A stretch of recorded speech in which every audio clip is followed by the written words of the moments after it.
Okay, so hey guys, welcome back to another Access Centre 2 video. Today I'm here with Stevi Levy. Stevie, it's a pleasure to speak to you today, and it's been a great day for you. Of course, your fight's been announced, and it's been announced with a title. How are you feeling? Oh, I'm over the moon, mate. Obviously, there's been ups and downs with this since the first fight got announced for the British title, then English title, and now I'm fighting for the European silver title. The main thing is there's still a belt on the line. I've got a 10 round against a very good opponent, and it's only 4 weeks away. I could do it tomorrow. I'm so ready for it. I'm so excited, and yeah, it's lovely seeing everybody. It's always great days, so yeah. Indeed, and with the whole kind of thing that's come with this fight, has it been a little bit frustrating at times? And I could tell that it meant a lot when the title did get announced today. Yeah, like I say, there's ups and downs all the time in boxing, but you know when you've got a certain opponent in mind that you're training for and then that's not happening, and when you're left in limbo if you're even going to fight or not. I say everyone makes sacrifices, but I've got a little boy and I'm having to leave him a lot for training, and over Christmas I was training and had to leave him in the morning to go run, and little things like that play on your mind. If you suddenly think you're not got a big fight, it's like, whoa, wait a minute, shit, and people have booked hotels to come and support me. At some point you think you're not even fighting. It's like, oh, you think you're letting everyone down, do you know what I mean? So to find out it's for a belt, like David said, even without a belt it's a big important fight, but I just feel like I've been doing this a long time now, and I feel like I've earned the right to put a belt around my shoulder, not waist. Indeed you have, and coming into this fight, are you coming in with a bit of a different mindset coming off? Obviously you got the defeat before, but now you're coming back and of course you're going to want to come back to winning ways. Do you have a bit of a more motivated mindset now? Yeah, definitely. We took the European title fight on 4.5 weeks' notice against a very good champion, and obviously on her home turf, Poland, and I went the whole 10 rounds, and I think I surprised David how well I'd done. I surprised myself how well I'd done, really. I didn't know how it was going to go. Do you know what I mean? I just had to believe in myself. I wasn't going to turn an opportunity down. I've had a long time. I've been training with him. That was like 4.5 weeks for like 4.5 months now. My training is just going perfect. I'm enjoying it. I'm improving, and I'm going to have a big crowd there this time. I forgot the question, but I'm still rambling anyway. But I'm always trying to have a positive mindset. But I know, last time obviously there was like shit. We hadn't had that much notice, so I had to get the weight off quick. Whereas this time I've got no doubts that I've done anything wrong. We've done everything. We're doing everything correctly, and we'll do everything correctly. So the only way I'll lose is if I need to be 100% on the night, and I believe I'll win as long as I'm 100%. So I'll do everything in my power to make sure I'm going to be 100%. And like you said, you went to your opponent's kind of back garden last time out. Obviously it didn't go quite the right way for you, but credit to you for doing that in the first place. And does that show to everybody else in the division that you're willing to take these tough tests and you're a fighter to not really be messed with? Yeah, I like to show that I've got balls. I know you don't get no medal for bravery in boxing, but I think now and again you got to test yourself. And the fact that I went over to Poland on short notice and I took her the whole 10 rounds, I've now got a 10 rounder under my belt. So when I go into this next fight, I know I can do the 10 rounds. I know I can probably be busier as well for the 10 rounds. And I've been in against top, the only people I've lost against was the European champion and a former world champion. And I've got that experience now, which will give me that bit more confidence. And I'm told that beating this one next will put me in the top 15 in the world. So I think people will start taking me a bit more seriously. Because at the minute, I think, which is understandable. I've not really proved myself yet in terms of boxing. I know people like me, which I'm very grateful for. I want people to respect my boxing as well. And I've learned so much off David this camp, so I can't wait to show everybody.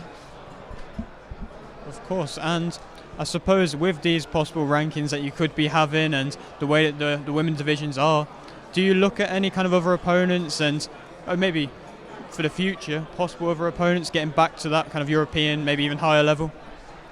Yeah, I don't like like calling people out and confrontation and that. It gives me anxiety, so I'm not going to name any names. But any name put in front of me, I would say yes to. That's down to David to be like, no, not yet. So I trust whatever David says. I would fight anybody that he says. I would never say to him no.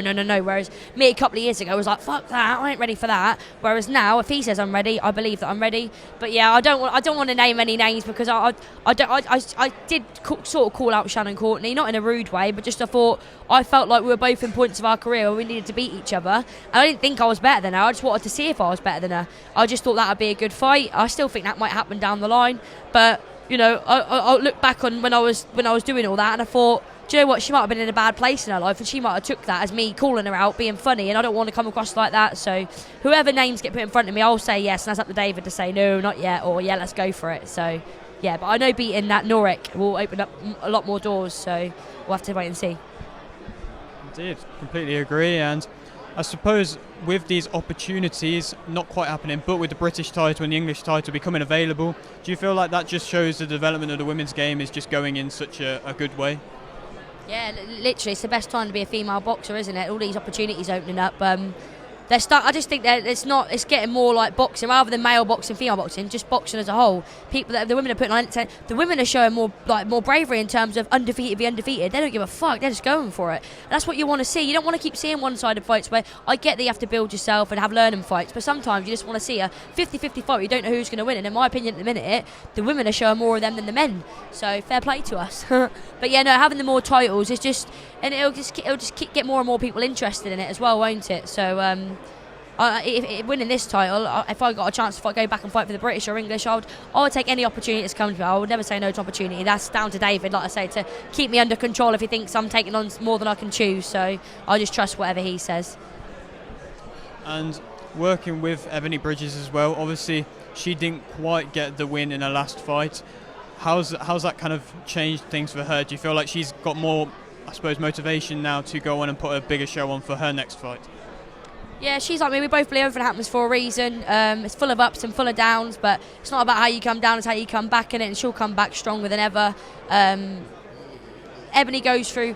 She has, say if she has, like, I don't know, family problems or personal problems, she's not someone that's going to be like going, this is happening, that's happening. She cracks on with it. She's so inspiring. She motivates me. No, I go through shit and I have a little rant on Instagram, but she's just teaching me, you just got to keep your head down, keep positive, keep working hard, and the good things will come. She's living proof of that. I'm very lucky to have her. She sponsors me. She's one of my best friends. I couldn't wish for better company than when I'm around Ebanie. She's so motivating and positive, and you hadn't even seen the best Ebanie Bridges yet, trust me. Can't wait. And then just to kind of touch upon one more topic, there's the kind of talks about being 12 3-minute rounds coming into the women's divisions. What's your opinions on that? Do you feel like that is a positive thing, and do you feel like fighters like Amanda Serrano are good for paving the way in that aspect? I used to be one of them ones who said, yeah, fuck it, we should be treated the same as the men, we should have 3-minute rounds. But I've speaking to a lot of people, and David being one of them, and I always listen to what he says. He thinks 2-minute rounds are good for women. They are more entertaining, more busy. So I think maybe 12 twos would be good. Why 10? Give us 12 twos. I'd be happy with that. If it was 3-minute rounds, I'd be happy. But yeah, I guess you wouldn't see quite as much action. I'm happy with 2-minute rounds, but I wouldn't mind having 12. Yeah, definitely. Then you'll see the ones you put the effort in and the ones you half do it. 'Cause you ain't doing 12 twos without putting the effort in, are you? And I think everyone should put all the effort in. So yeah. Of course. And one final question for the support coming out for you. Of course, what would you like to say to them? Oh mate, I'm so grateful. I even had support fly out to Poland for me. How lucky am I? People, they don't have to just buy tickets, they have to have days off work when it's a Friday. Sheffield isn't my hometown. They have 2.5 hours, some of them 3-4 hour drives to come down, book hotels. I am so grateful. I am so lucky to everybody that supports me. People who support me through social media, they send messages, leave me comments. I don't always get back to them, but I breeze through and I see them, and they mean a lot to me. On the lonely days, on the tough days, you think, wow, I've got so many people that are looking up to me and that are supporting me. And honestly, from the bottom of my heart, I'm so grateful. My sponsors, obviously, I'll have them all on. My mind's gone blank, but I'll have my new kit and I'll wear their logos with pride. I couldn't do it without sponsors. I'm missing out on work through training. You got medical costs, travel costs, license kit. It's no end. You couldn't do this journey without sponsors and supporters. So I'm very, very, very lucky and very grateful. So I even had people come to Poland. How mad is that? It's crazy, isn't it? We have a massive crowd in Sheffield there on February 9th. Amazing, can't wait. Well, Stevie, I've been wanting to speak to you for a while. I can tell you're a very entertaining interviewer, and thank you very much. Thank you very much for having me. What one are you